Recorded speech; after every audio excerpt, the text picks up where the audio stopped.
Quando eu não ia com o cabelo escovado, meu chefe virava e falava assim: você tá triste hoje? A carne mais barata do mercado é a carne negra.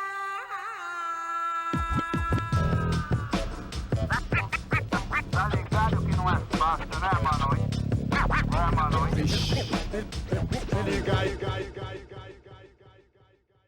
Então, eu nasci aqui em Belo Horizonte, mas minha família era de Ouro Preto. Eu vim para BH só para nascer mesmo. Com 16 anos, meu pai foi assassinado.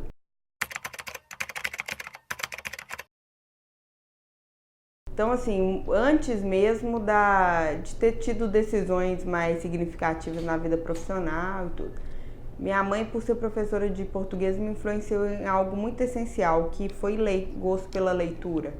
Eu falo que eu sou uma das únicas pessoas que eu conheço que a mãe queria que fosse artista. Ela queria que eu fosse artista. E ela sempre achou que eu tomei decisões muito sérias.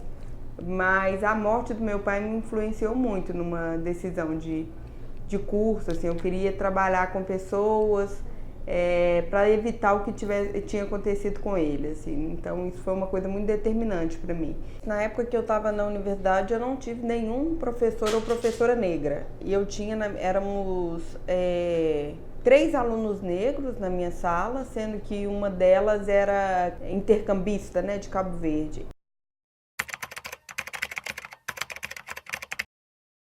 Inicialmente eu fui trabalhar com pessoas privadas de liberdade, com egresso tema prisional. Trabalhei muito tempo na área da segurança pública, com prevenção à violência, criminalidade. Na verdade, o sistema de justiça criminal como um todo, que o sistema prisional, digamos, é a ponta desse iceberg, né?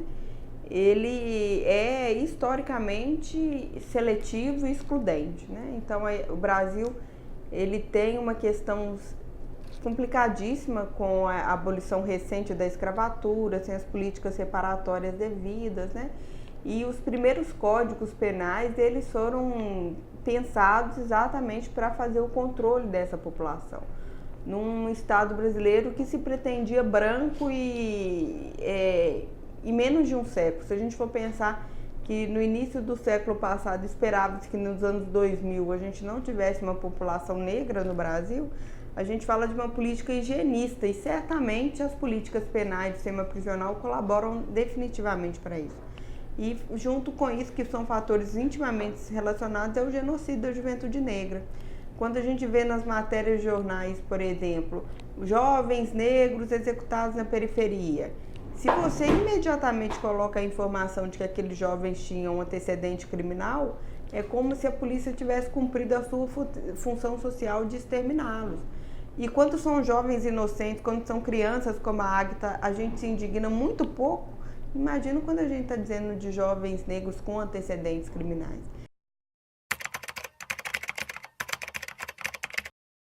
Eu achava que eu tinha problemas de autoestima. Eu achava que eu tinha que me arrumar mais, que eu tinha que... né? E muito essa questão do cabelo, por exemplo. Quando eu não ia com o cabelo escovado, meu chefe virava e falava assim: você tá triste hoje? Talvez se eu tivesse tido consciência de alguns problemas antes, eu teria me instrumentalizado melhor para enfrentá-los. Entendeu? Porque uma coisa é quando tá doendo e você ainda tem que ser estratégica. Outra coisa é quando você vai para o campo de batalha, pelo menos com um escudo. Né? E eu não falo só das questões intelectuais, eu tô falando, né?